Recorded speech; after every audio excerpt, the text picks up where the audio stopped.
Prime Minister Narendra Modi today said he is fully committed to the national education policy and assured that it will be implemented fully. The Prime Minister was addressing the conclave on transformational reforms in higher education under national education policy. After such a big reform was brought on paper, it is natural for some people to question as to how it will be implemented at the ground level, the Prime Minister said.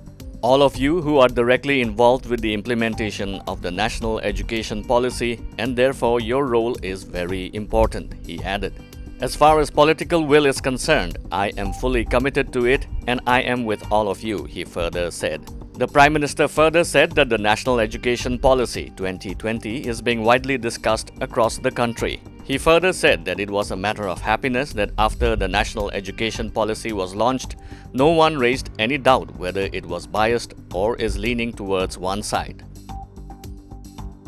Assam has registered 2,372 new COVID-19 positive cases yesterday, taking the state's overall tally to 52,817. Sarma informed that of the new positive cases, Kamrup Metro District has reported 470 cases. Nagaland has reported 197 cases, 163 cases have been reported from Kachar, 128 cases have been detected in Dibrugarh. Tinsukia has reported 122 cases and 104 new positive cases have been detected in Jorhat. With the new cases, Assam currently has 16,796 active COVID-19 cases. The Health Minister said Assam's positivity rate stands at 4.25%.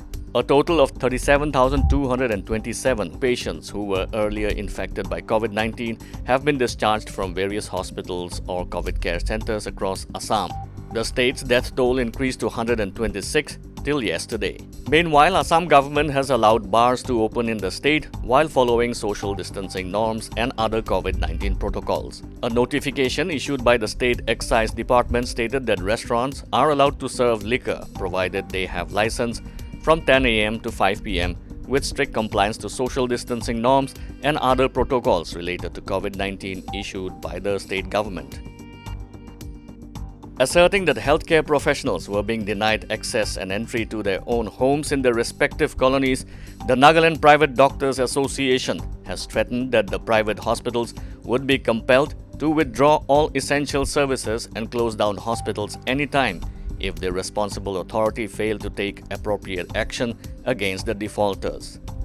In a representation addressed to the Deputy Commissioner Dimapur, the Nagaland Private Doctors Association President Dr. Victor Wotsa pointed out that the workforce of a hospital was brought down to half since doctors, nursing staff, paramedics, administrative staffs and sanitation workers were banned from executing their duties in hospital by their respective colonies for fear of contracting COVID-19 from them.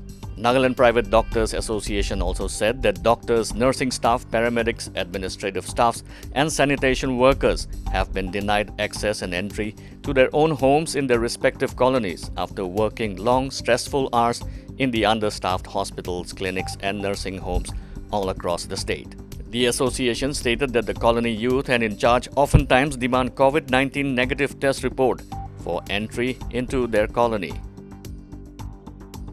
Nagaland has banned entry of security force personnel into the state from outside till September this year. The decision was taken due to the surge of novel coronavirus among armed forces in the state. With the armed forces accounting for over 40% of the COVID-19 cases in Nagaland, the recent spike in COVID-19 cases in the state has been largely attributed to the rise in number of cases among army and paramilitary forces whose movements appear not to be regulated. As of Thursday, out of the 2,580 COVID-19 positive cases in Nagaland, 1,117 cases are from the paramilitary and military forces.